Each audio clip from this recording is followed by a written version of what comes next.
Trying out the new backpack today. Works pretty good. I had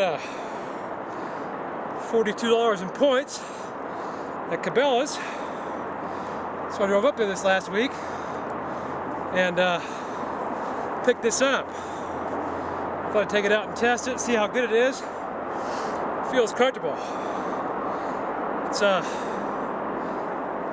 no, it's only about 1.5 feet of snow, but I hate sinking in 1.5 feet, so I got snowshoes on too. Yeah, let's go through the pack.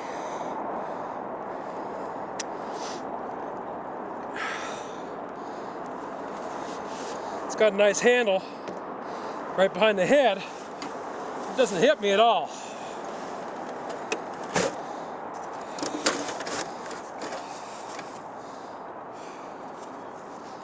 And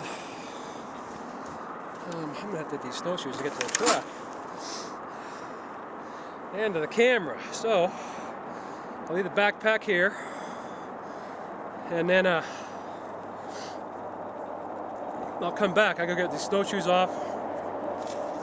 So basically, what we got going on is this is a animal carrier, and as you can see, it's carrying all my mining gear.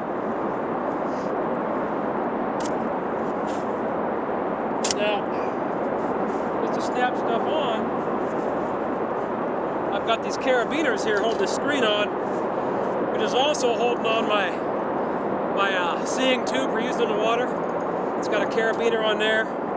Got another one on here holding on a little scoop. And it's just holding this on here for just the way it is right now. So that's my setup. If I want to put these on there, I can just either put them on there with a carabiner, or I can just tie them on with this. It don't matter. They go right on here too. I can probably just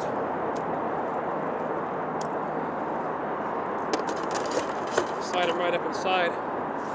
Good enough. You're not going to go nowhere. I'm not going to lose them. You know. There's my winter pack for getting into my mining spot.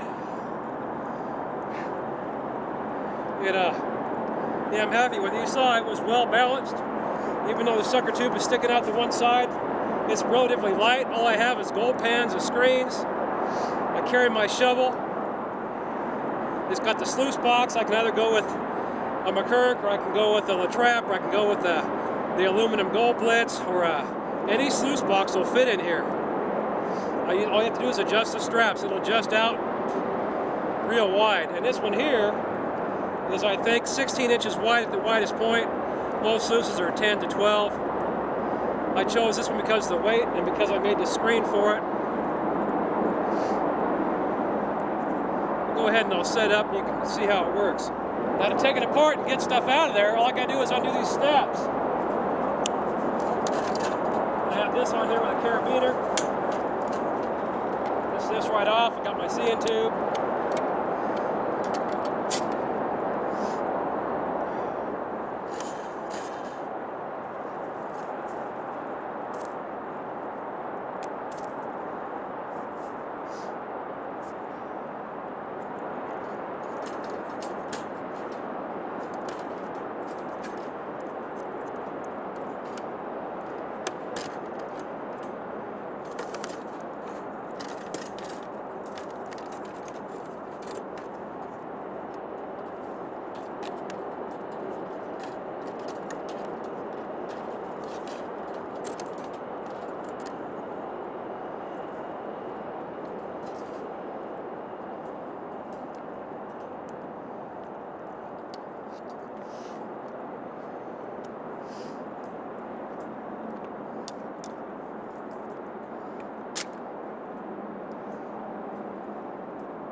Everything snaps off. We got 2 buckets in here at the bottom. Make sure you can see them. Walk over here.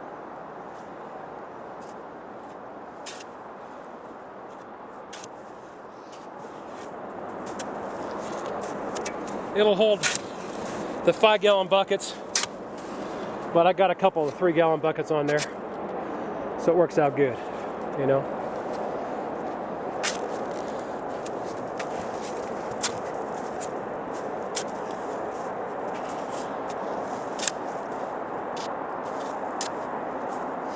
So I got two 2.5-gallon buckets on there. And that's what stabilizes it to where I can stand up. That with the weight of my backpack. This blue one has all the mining gear. It's got screens and pans and magnets and everything you want in here. It also carries the camera. The tripod attaches right here. There's a little side pouch made for the tripod for my camera, so obviously it's not on there because we're watching the movie. And then the sucker tube.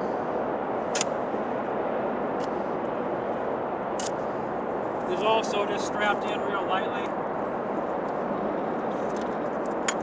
Undo the strap. Pull out the buckets. Grab the sucker tube.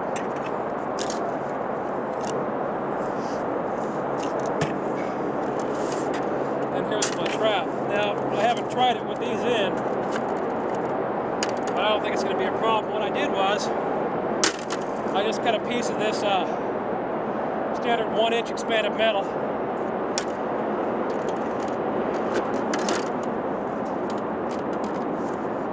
So it acts as a screen right from the get-go.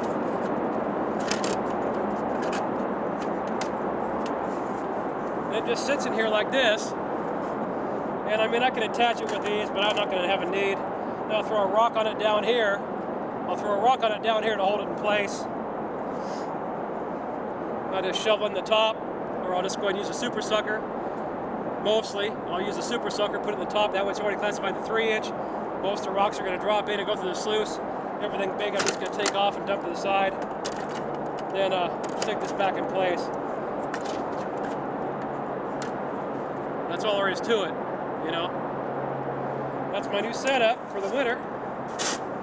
Ought to work pretty good. And like I said, for storing stuff, and to get everything inside, so the sucker tube will fit in there and everything, I just put it on there sideways.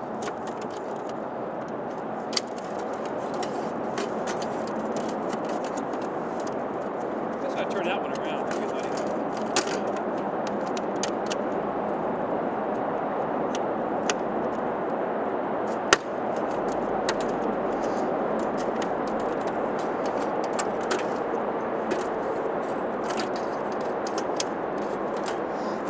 Just like that. Backpack's light. I got some mining gear and gloves and toilet paper, the standard stuff over here in this bag. That's the only bag. That's the only drawback was it only had the one bag. But it is built so I can put bags on the sides. But right now I don't need them.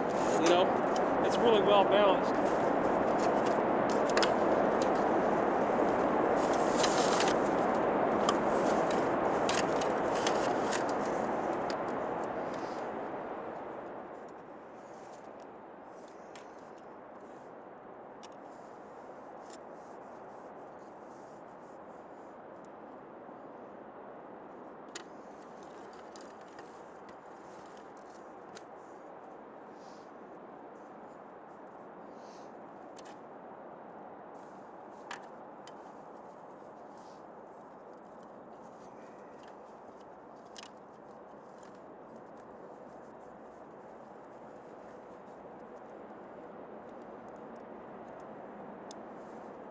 Snaps in.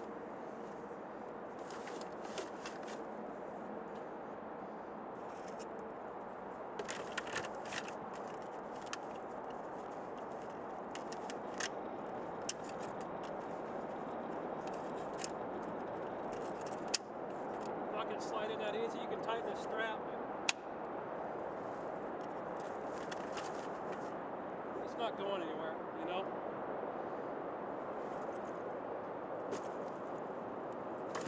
Inside, and then I got this big strap here.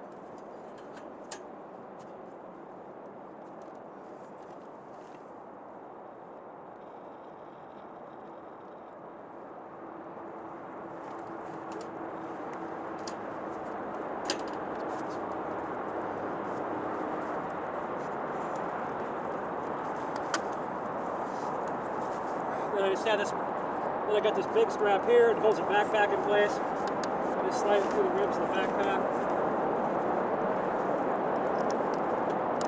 Lock it in. So it's secure. I got another one that goes through there. Everything just goes right on top, you know. This here just fits right in there. So I just clamp it on. And this here is the same way. Just slide it in there anywhere. You clamp it on anywhere, really. I mean, let's put it up here for you now.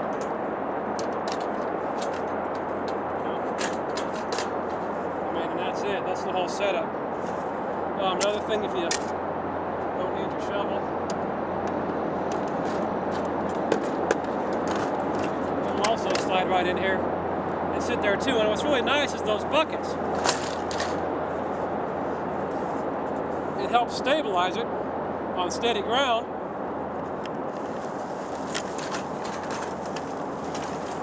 It does a pretty good job here on snow too. I don't have everything all tied down or the straps all snitched up. There's another strap here that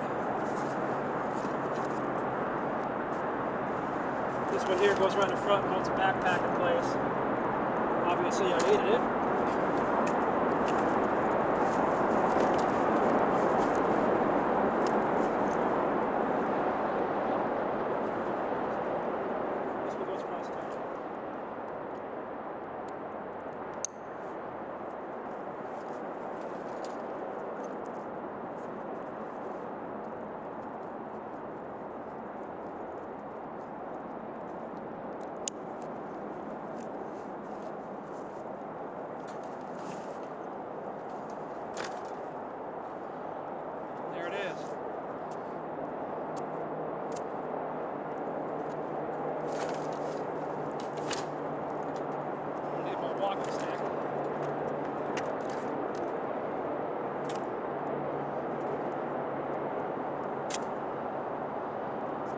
It's not very heavy.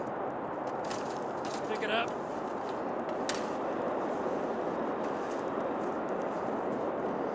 Like I said, everything's well balanced.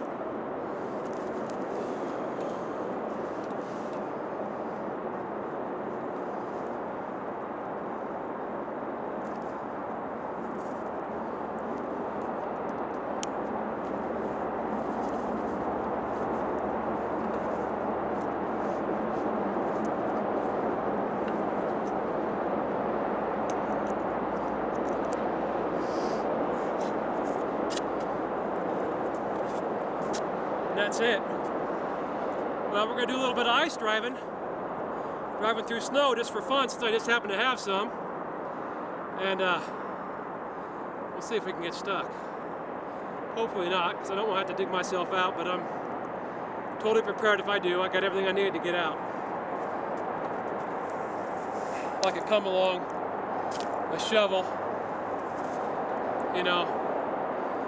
When I'm going out in the middle of the woods in the middle of nowhere myself, I gotta be prepared. The only thing I don't have is my portable winch,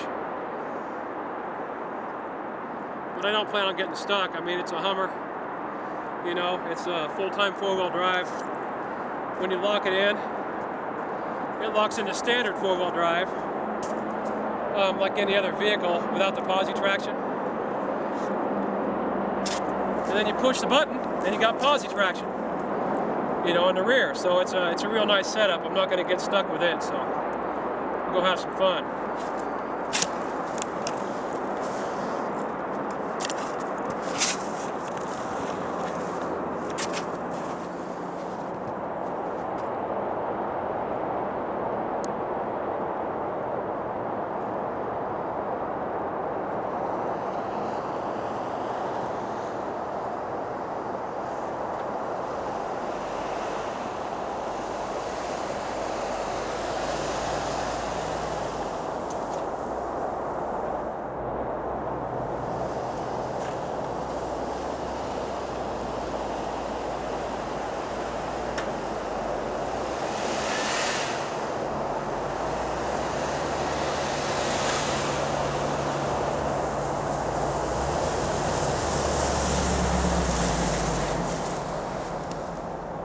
That was too easy. I mean, you know, when you stop, you get stuck. So I stopped and didn't get stuck, almost. I mean, it's close. I just had lock in deposit, no big deal. So, we'll do a little more four-wheeling. Well, I haven't moved the truck since I stopped it here just after coming across the meadow.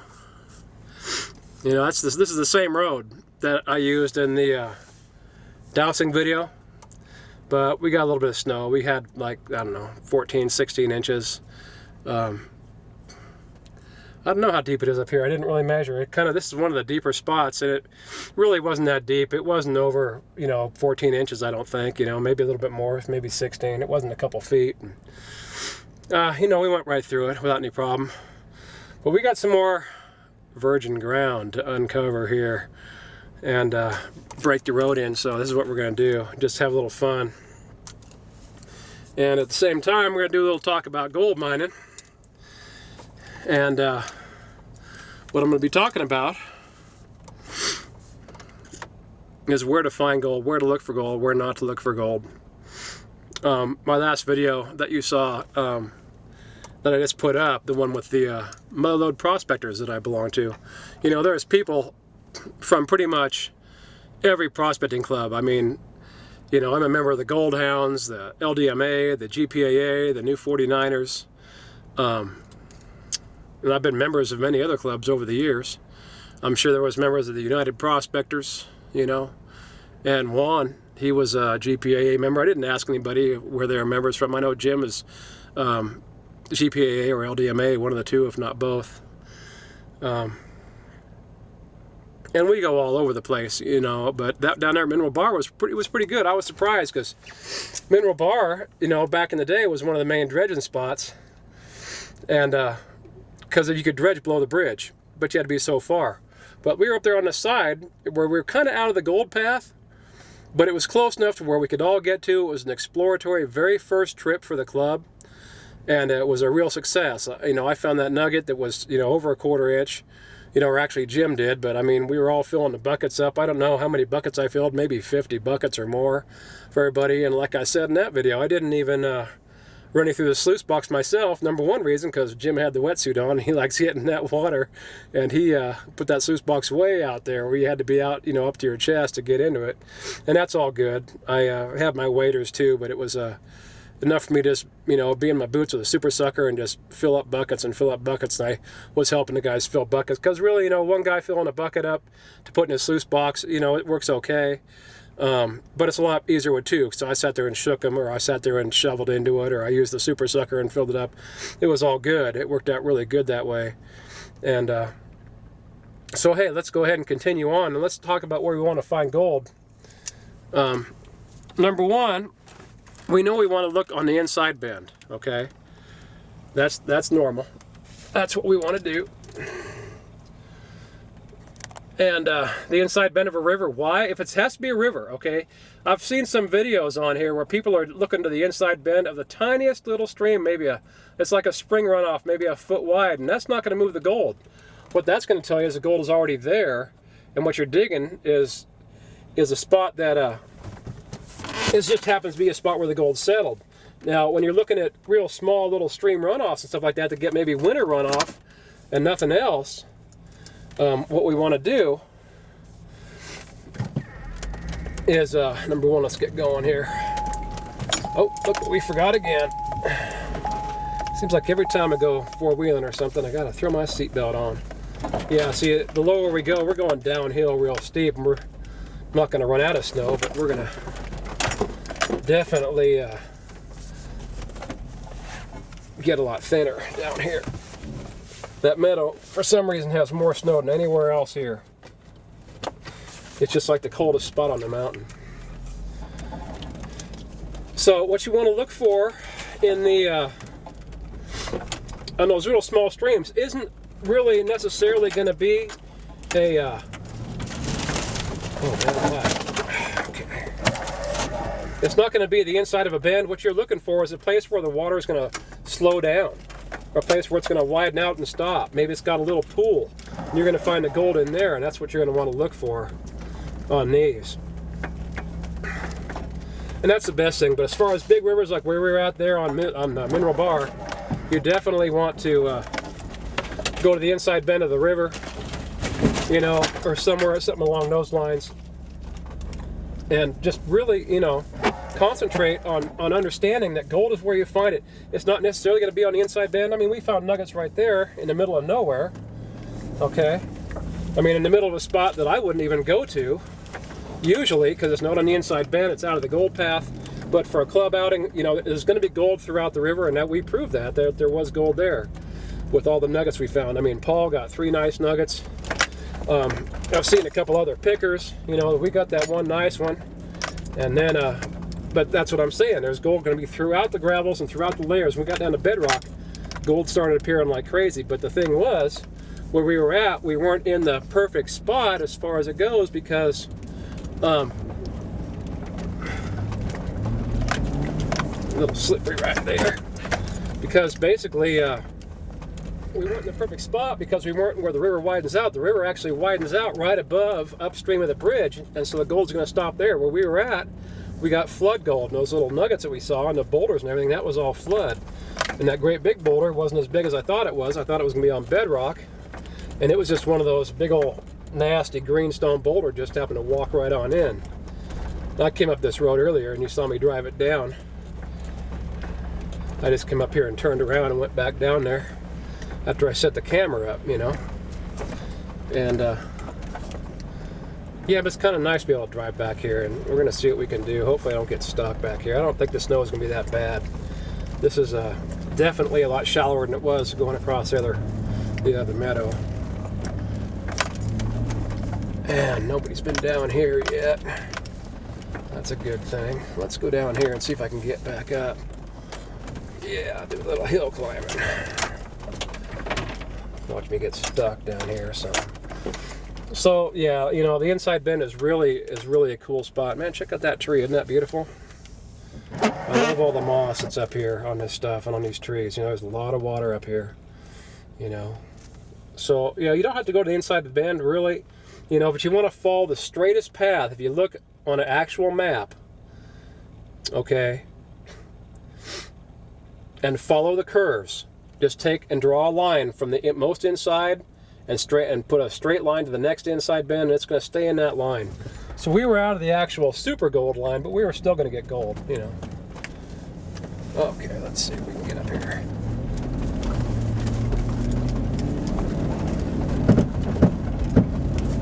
Well, we're spinning a little bit, but we made it. Yeah, this isn't too bad down here. Got a little bit of snow, but not that much. I'm not going to drive down there just because you go down there, there's nowhere to turn around, and I don't want to have to back out 200 yards. So we're going to try turning around right here, see if we can. Not turning around too good right this second. All right, come on, baby.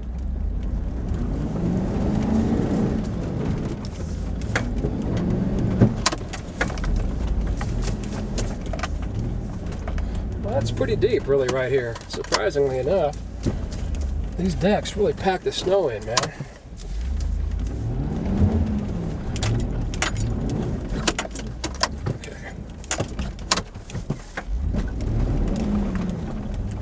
There we go. With a line drawn at where you want to look. But really, you know, the spot that I've really found probably the most gold is the spot where it not only has a curve, but where it widens out at the same time. Let's do a little defrosting here.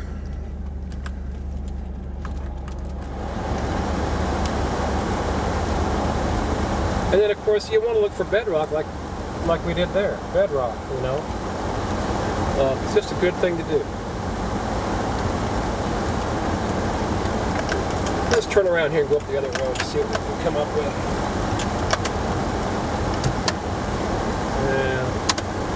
Yeah, that wouldn't be smart. That's just too deep. That other one was too deep. If I try going across that, I'll get stuck. My point is just to have fun and not get stuck. And if I do, be close enough to where I can go ahead and at least call somebody up.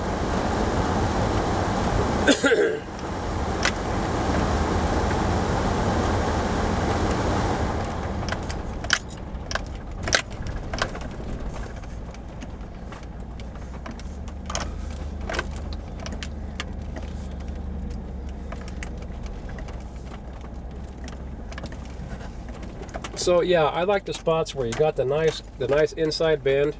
And not only is there an inside bend, but the inside bend falls on a gravel bar, okay? I mean, that's what I'm looking for, is something that falls on the gravel bar with the inside bend. And you know what else is really nice to have in there is a nice boulder. You know, a nice big boulder. Let's go across this here and see what we can do.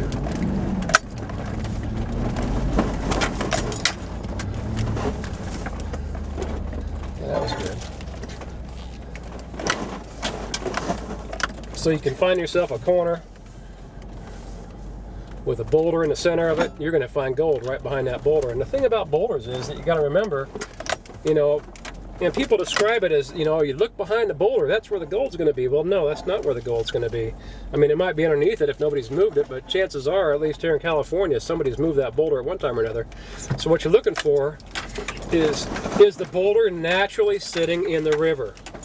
Okay, and what I mean by naturally is if it's a long triangular shaped boulder, the water's going to push it downstream with the flat side facing downstream, and the triangle's going to be pointing upstream. So you really got to watch the boulders in the area to see just what's going on as far as the big boulders where they push there naturally. You know, they're really obvious when they've been winched out of place because they're totally going against the water flow, and that's just not how things are going to happen naturally.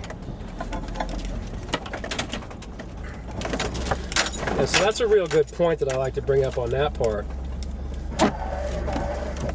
The other thing about is looking at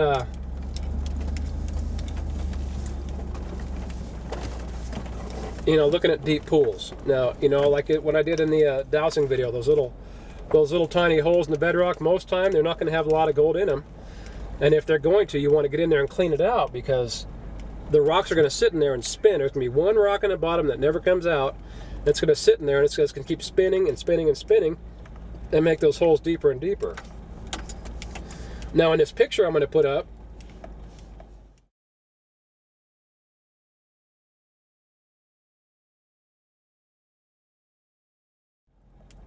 okay, now what that was, that hole that you just saw was 12 feet deep, and we dug that down with a 6-inch American, you know, that American dredge right there, you know. And that, oh man, I sure miss dredging here in California. I can't believe they made it illegal. But such is life, man, you know. You look down my video playlist and you'll see my my sister. It's called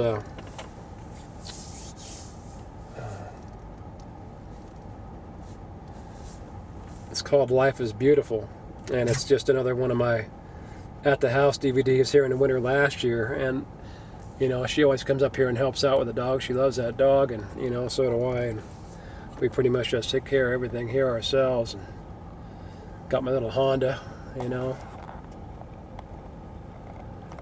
And then the house, man, where I do all my filming at when I'm inside.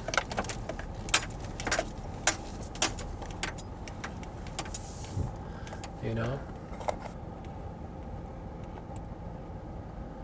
And Yoda's holding up the propane can. That was my mom and dad's up there when they were in Oregon, and they had that made, and I was fortunate enough to end up with it. You know, it just was always my mom's favorite character.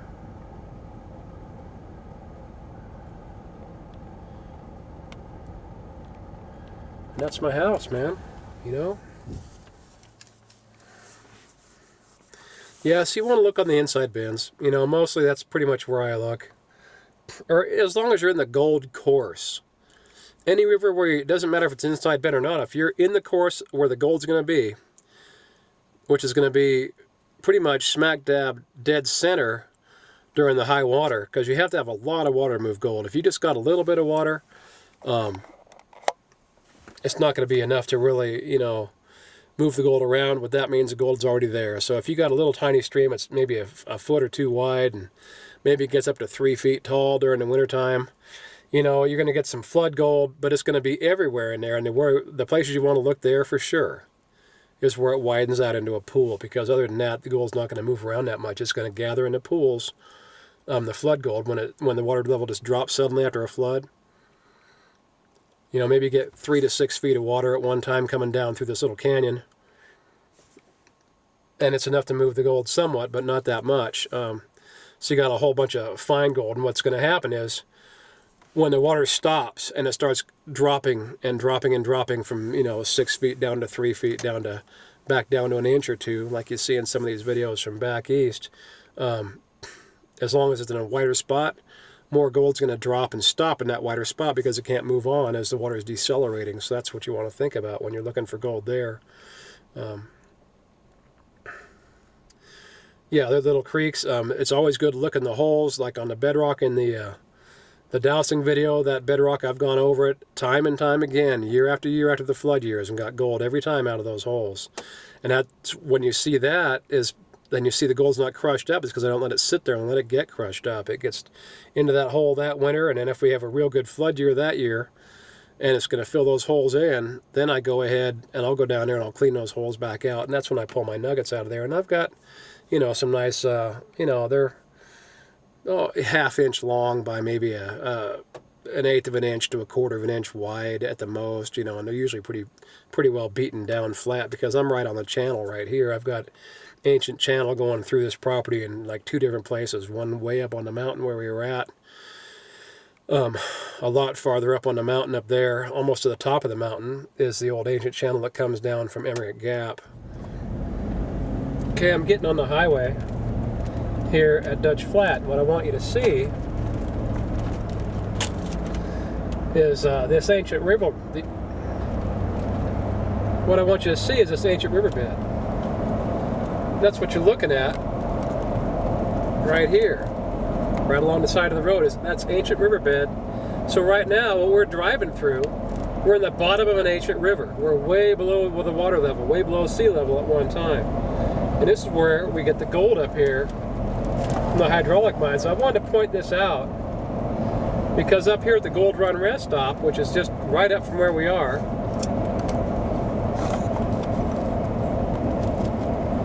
is probably the best site to learn about hydraulic mining and what it did and its effects of everything. And so we're kind of out of that. Right now what we're in the Stewart gold mine, which was the Stewart pit, the hydraulic mine. And we're going to take this exit here, and I'm going to show you just a little bit of what you can see here on the westbound exit right here at this rest area. And this is the Gold Run rest area between the Gold Run exit and the Dutch Flat exit on westbound. Eastbound doesn't really have anything. The westbound here has all kinds of stuff that you're going to want to look at and see. And it just has the best display of hydraulic mining that you're going to find anywhere. So if you don't know anything about hydraulic mining and you want to stop and learn and look, and you really don't know where to go, well, you know what? You want to go right here to this hydraulic display right here, and you can see this guy sitting right here, and he's reading about that monitor. It's sitting right there, okay? And this is how it is. You can learn everything you want to learn about hydraulic mining right here, okay? I mean, they've got everything you want to know. Okay, it tells you everything you want to know about hydraulic mining. It's got the monitor sitting right there. And of course, we're here with kids playing. That makes it even more fun. But it shows you the monitor and everything. And then it talks about hydraulic mining there. And then if you look over here, it's got, just stop here and take the time to walk around and look at this place. The state of California just went all out on this place. And it is just so awesome. And then when you get done walking around there and doing what you need to do, walk across the street over here to the right where this little gate is. And what you want to do is walk down here. And what it does is this is a nature trail, and it teaches you all about hydraulic mining. It goes all the way down there. It shows you the blue lead and everything. So if you've never seen the blue lead on your own, or you've seen my videos but you just still never really understood what it was that I was looking at, well, this is where you want to go. You can just come right here to Dutch Flat.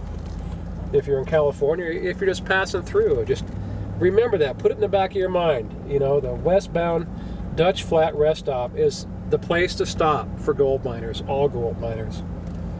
And what we're going to do now, I'll just go ahead and take you back up the back road, and we'll go look at Blue Devil Diggings, which was one of the most promising diggings in this area. I mean, this is Gold Run, okay? There's tons of gold in Gold Run, even still today. I mean, people come out here and stop here right at the rest stop and go out and find gold this time of year. Just people passing through thinking, wow, you know, it's California. Yeah, they're gonna find gold. It's guaranteed you're gonna find gold in California. I mean, I make a living off it, you know. It's an easy living. It's not great. I don't make enough to, you know, to have a whole lot of extra. I mean, you know, I can afford the summer and, you know, that kind of stuff, but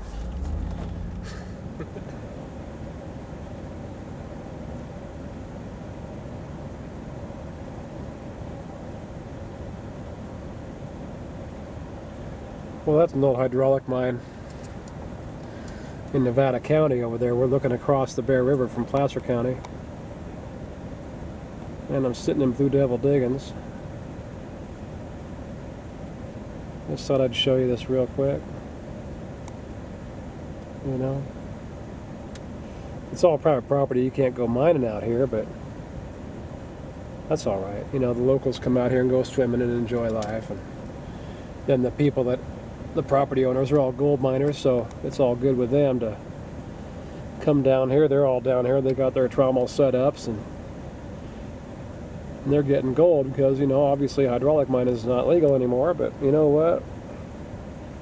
Yeah, there's gold dredging, so a lot more people are out here with their trommels just like me, you know. They're making a living this way.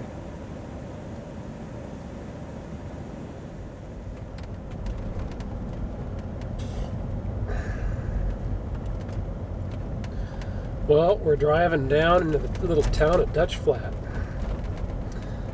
And, yeah, you know, if you got on my Facebook page, I got a little story that my stepdad wrote about Dutch Flat when he was growing up here back in the day. His doctor, I mean, his dad was the doctor here back in the early 1900s. And up until he went to school and so on, I mean, it was, let's see, when was, I think Wally was born in 1928 or 1929, something like that. And it was his family that had the Morning Glory group. And so this is an old gold mine in town. And we got our locals here. Looks like they just got back from a fire, you know.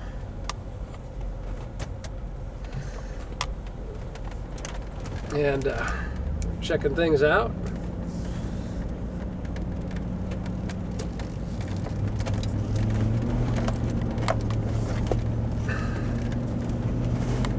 Just thought I'd kind of drive up here through Dutch Flat.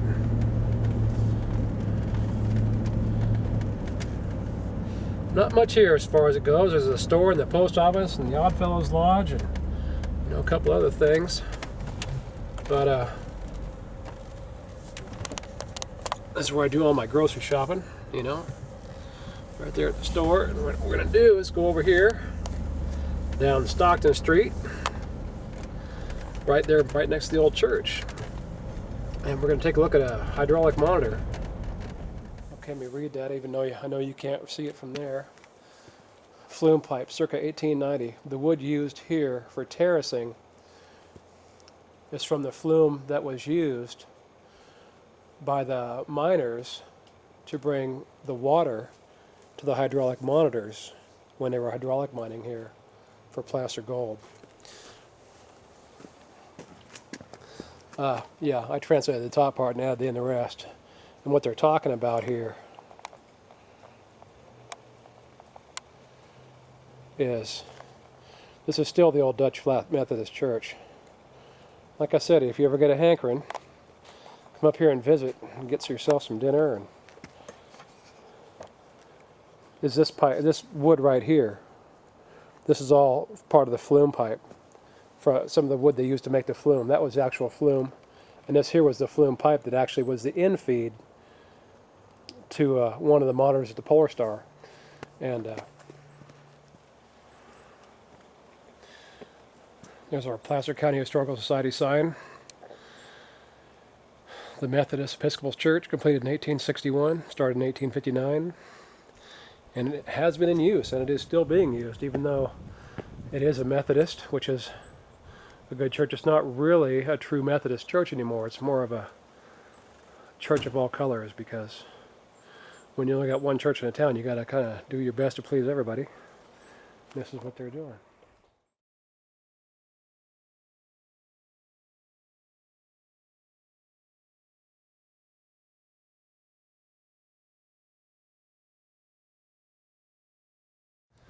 Alright, well, I'm going to pick this up here and scroll around real quick. And walk on over and look at the other part.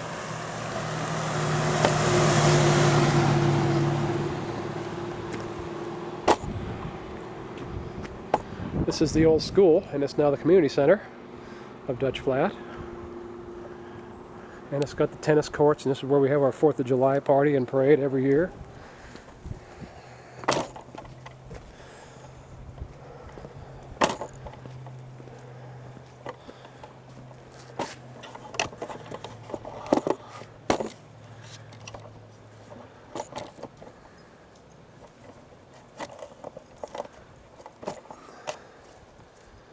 Yeah.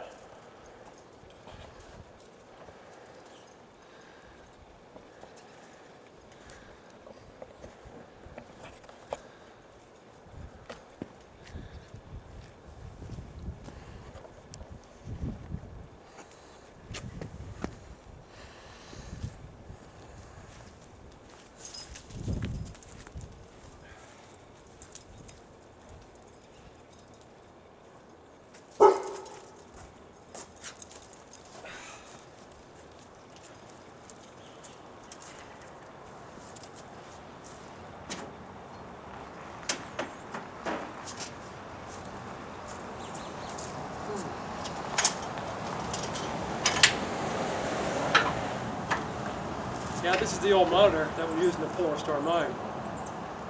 This is what I want to show you in my hydraulic video, which I did, but I couldn't talk because there was too much going on around here at that time. And so basically, all this is your steering wheel right here. This is all that they needed to steer it. If you wanted it to go up, you pointed the nozzle down and lifted it up. You wanted it to go down, the opposite. If you wanted to go right, you turn the nozzle to the left, and the force of the water drives it over. The same thing when you have it turn to the right, it forces the nozzle to the left. And back here is a swivel connected to this. And I think we measured this as an 8-inch giant below.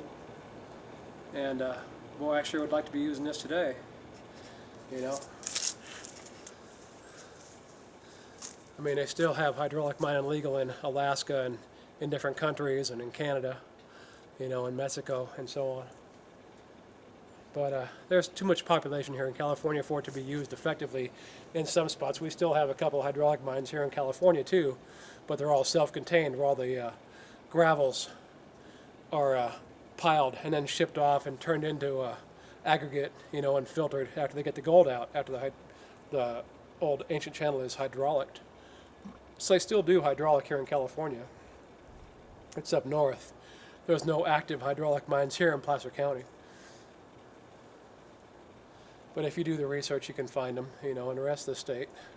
And they are here. I mean, maybe they're not, you know, in this area, but there still are plenty of hydraulic mines in the United States. It's not just Alaska that has them. There's other states that have hydraulic mining legal still too. So, hey, you know what? I kind of took you on a big whole total tour.